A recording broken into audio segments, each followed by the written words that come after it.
নমস্কাৰ Assam exam care চেনেলৰ পৰা স্বাগতম জনাইছোঁ 2024 বৰ্ষৰ হাইস্কুল শিক্ষান্ত পৰীক্ষাৰ আজি মই বিজ্ঞান সাবজেক্টৰ পৰা কেইটামান কমন কোশ্চেন দেখুৱাই দিম ভিডিঅ'টো স্কিপ নকৰাকৈ চাই থাকিব বেছি পলম নকৰি ভিডিঅ'টো আৰম্ভ কৰোঁ আজি পাঁচটা অধ্যায় আলোচনা কৰা হ'ব এক নম্বৰ অধ্যায়টো হৈছে ৰাসায়নিক বিক্ৰিয়া আৰু সমীকৰণ দুই নম্বৰ পাঠটো হৈছে এচিড ক্ষাৰক আৰু লৱণ তিন নম্বৰটো হৈছে ধাতু আৰু অধাতু আৰু চাৰি নম্বৰ পাঠটো হৈছে কাৰ্বন আৰু তাৰ যৌগ পাঁচ নম্বৰ অধ্যায়টো হৈছে মৌলৰ পৰ্যাবৃত্ত শ্ৰেণী বিভাজন পাঠটোত যোৱাৰ আগে আমাক প্ৰথমে চাব লাগিব কিমানটা MCQ ভি আছে আৰু কিমানটা লং কোশ্চেন আহে দুটা লং কোশ্চেন আহিব দুই নম্বৰৰ আৰু এক নম্বৰী তিনিটা কোশ্চেন আহিব মুঠ এই পাঠটোৰ পৰা 7 নম্বৰ আহিব ৰাসায়নিক বিক্ৰিয়া আৰু সমীকৰণ পাঠৰ পৰা এইটো তোমাক চাব লাগিব এইটো 100% আহিব এবাৰ সন্তুলিত ৰাসায়নিক সমীকৰণ কি এইটো 2 মাৰ্কৰ কাৰণে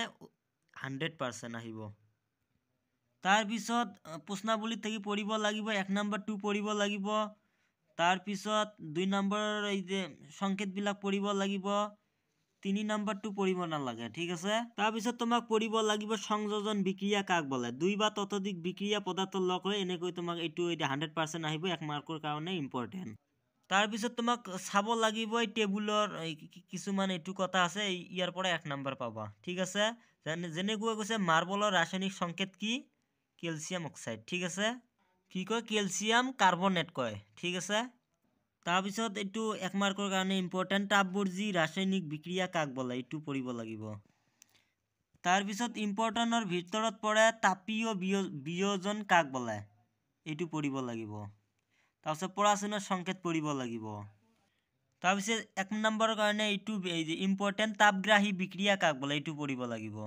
তাৰপিছত অধক্ষেপণ বিক্ৰিয়া কাক বোলে এইটো পঢ়িব লাগিব তাৰপিছত তোমালোকে কি কি শিকিলা এইটো পাঠ এই টেবুলটো ভালদৰে পঢ়িব লাগিব তাৰপিছত এক নম্বৰটোও পঢ়িব নালাগে দুই নম্বৰটোও পঢ়িব নালাগে তিন নম্বৰটোও পঢ়িব নালাগে চাৰি নম্বৰটো পঢ়িবই লাগিব 2 মাৰ্কৰ কাৰণে ইম্পৰ্টেন্ট 5 নম্বৰটো অলপ চালে হৈ যাব এইটো সংকেত আছে না 6 নম্বৰটো অলপ যিসকলে পায় তেওঁলোকৰ কাৰণে ভাল অলপ কি আছে টান আছে এইটো পাঠৰ পৰা কিছুমান বস্তু জানিব লাগিব আৰু 7 নম্বৰটো একে কিন্তু তাৰ ভিতৰত 8 নম্বৰৰ প্ৰশ্নবিলাক পঢ়িব নালাগে 9 নম্বৰটো পঢ়িব লাগিব 10 নম্বৰটোও পঢ়িব লাগিব 11 নম্বৰটোও পঢ়িব লাগিব 12 নম্বৰটো নালাগে এই তিনিটাৰ ভিতৰত এটা দেখা পাবা ঠিক আছে তাৰ পিছত 13 নম্বৰটো পঢ়িব লাগিব 14 নম্বৰটো নালাগে 15 নম্বৰটো পঢ়িব লাগিব 16 নম্বৰটো জাৰণ বিজাৰণ পঢ়িব লাগিব 17 নম্বৰ নালাগে 18 নম্বৰ পঢ়িবই লাগিব 19 নম্বৰটোও পঢ়িব লাগিব তাৰপিছত 20ৰ এও পঢ়িব লাগিব বিও পঢ়িব লাগিব ঠিক আছে এইটো পাঠ আমাৰ হৈ গ'ল দ্বিতীয় পাঠলৈ গুচি যাওঁ 2 নম্বৰ পাঠটোত আছে মুঠ মাৰ্ক 6 নম্বৰ 2 নম্বৰী দুটা কোশ্চেন আহিব আৰু এক নম্বৰী দুটা কোশ্চেন আহিব মুঠ মাৰ্ক 6 ঠিক আছে এচিড ক্ষাৰক আৰু লৱণ পাঠটোৰ পৰা ঠিক আছে এইটো তোমাক পঢ়িব লাগিব এক নম্বৰী কোশ্চেন লিটমাছ এবিধ কি প্ৰাকৃতিক সূচক লিটমাছ এবিধ প্ৰাকৃতিক সূচক এইটো পঢ়িব লাগিব তাৰপিছত তোমাক চাব লাগিব এক নম্বৰ কাৰণে ঘ্ৰাণেন্দ্ৰিক সূচক কাক বোলে তাৰপিছত কি কৈছে লৱণ কাক বোলে এইটো পঢ়িব লাগিব তাৰপিছত তোমাক পঢ়িব লাগিব প্ৰশমন বিক্ৰিয়া কাক বোলে এইটোও পঢ়িব লাগিব প্ৰশ্নাৱলীত থাকি পঢ়িব লাগিব এক নম্বৰটো পঢ়িব লাগিব 2 মাৰ্কৰ কাৰণে ইম্পৰ্টেন্ট 2 নম্বৰটো নালাগে 3 নম্বৰটোও পঢ়িব লাগিব ঠিক আছে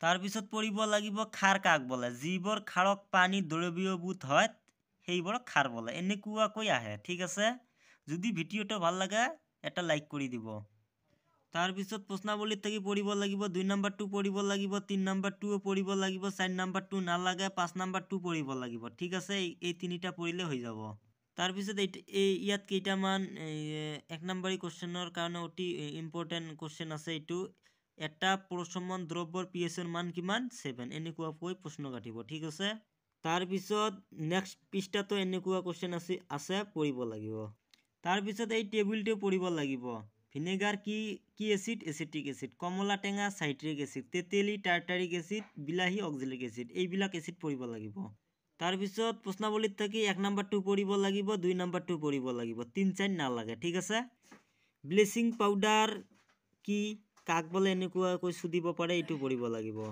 তাৰপিছত চুদিব পৰা ব্লিচিং পাউডাৰৰ দুটা ব্যৱহাৰ লিখা। মই ক'লো এটা 100% আহিব প্লাষ্টাৰ অফ পেৰিছ কি সংকেত লিখা, এইটো 100% আহিব। তাৰপিছত প্ৰশ্নাৱলীত এই যে 1 পৰা 5টো শৰ্ট কুৱেশ্যন, ইয়াৰ পৰা এটা দেখা পাবা 100% আহিব। ঠিক আছে। অনুশীলনীৰ পৰা এই যে শুদ্ধ অশুদ্ধ মানে এই যে MCQ ইয়াৰ পৰা এটা দেখা পাবা। যেনেকুৱা কৈছে 4 নম্বৰটো অজীৰ্ণতা চিকিৎসাৰ বাবে তলৰ কোন ধৰণৰ ঔষধ ব্যৱহাৰ কৰা হয়?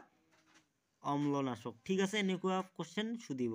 লং কোৱেশ্যনৰ কাৰণে দুটা পঢ়িলে হৈ যাব। 13 নম্বৰটো পঢ়িব লাগিব আৰু 14 নম্বৰটো পঢ়িব লাগিব। ঠিক আছে, আৰু পঢ়িব নালাগে। এই পাৰ্টটোত আছে মুঠ মাৰ্ক 7 মাৰ্ক 7 মাৰ্ক। 3 নম্বৰী এটা কোৱেশ্যন আহিব আৰু 1 নম্বৰী 4টা কোৱেশ্যন আহিব। এইটো পাৰ্ট ভালদৰে ফ'ল' কৰিব লাগিব। ঠিক আছে। ধাতু আৰু অধাতু যেনেকুৱাকৈ সুধিব পাৰে, মই ইয়াত লিখি লৈছোঁ। ধাতু কাক বোলে? যিবোৰ পদাৰ্থৰ ধৰ্ম ঘাৰ্ষণীয়তা, নমনীয়তা আৰু বিদ্যুৎ সুপৰিবাহী তাক ধাতু বোলে। ঠিক আছে, এইটো ইম্পৰ্টেণ্ট। ধাপদ্যুতি কাক বোলে? বিশুদ্ধ ধাতুৰ পৃষ্ঠ চিকমিকি, ইয়াক ধাপদ্যুতি বোলে। ঠিক আছে, এই পাৰ্টটো ভালদৰে ফ'ল' কৰিব লাগিব, কাৰণ এই পাৰ্টটোত 3 নম্বৰ পাৰ্টটোত 1 নম্বৰী 4টা কুৱেশ্যন আহিব আৰু 3 নম্বৰী এটা কুৱেশ্যন আহিব। ভালদৰে পঢ়িব লাগিব। যেনেকুৱা কৈছে নমনীয়তা কাক বোলে, ঘাৰ্ষণীয়তা কাক বোলে, এইবিলাক কুৱেশ্যন আহিব। ঠিক আছে, 100%। তাৰপিছত কৈছে নিনাদী গুণ কাক বোলে, আৰু বহুত ধৰণৰ এইটো পাঠৰ পৰা বনাই দিব, ভালদৰে পঢ়িব লাগিব। এই যে এচিডৰ লগত ধাতুৰ বিক্ৰিয়া ঘটিলে কি হয়? ধাতুৱে এচিডৰ লগত বিক্ৰিয়া কৰি লৱণ আৰু পানী উৎপন্ন হয়। এনেকুৱাকৈ কুৱেশ্যন 1 নম্বৰ কাৰণে অতি গুৰুত্বপূৰ্ণ কুৱেশ্যন এইবিলাক। ঠিক আছে, এই যেনেকুৱা কৈছে হাইড্ৰজেন উৎপন্ন হয়, এনেকুৱাকৈ বনাই দিব। বিজ্ঞান ছাবজেক্টটোৰ পৰা কিন্তু কুৱেশ্যন বনাই দিয়ে। ঠিক আছে, তোমাক বনাই ফিল লিখিব লাগিব। 3 নম্বৰ কাৰণে এইটো কুৱেশ্যন 100% আহিব। মই ক'লো আনীয় যৌগৰ ধৰ্ম 3টা উল্লেখ কৰা, এনেকুৱাকৈ সুধিব। ঠিক আছে, এতিয়া এই 3টা ইয়াতে আছে। ইয়াত আছে কেইটা? 4টা। 3টা লিখিব ক'ব, তোমাক এই 3টা পঢ়িব লাগিব। ঠিক আছে, বিজ্ঞান ছাবজেক্টৰ পৰা বহুত কুৱেশ্যন বনাই দিয়ে, সেইকাৰণে ভালদৰে বুকটা 2-3 বাৰ কৰি ৰিভাইজ কৰিব লাগে, তেতিয়া 90-95% পোৱা যাব। ঠিক আছে,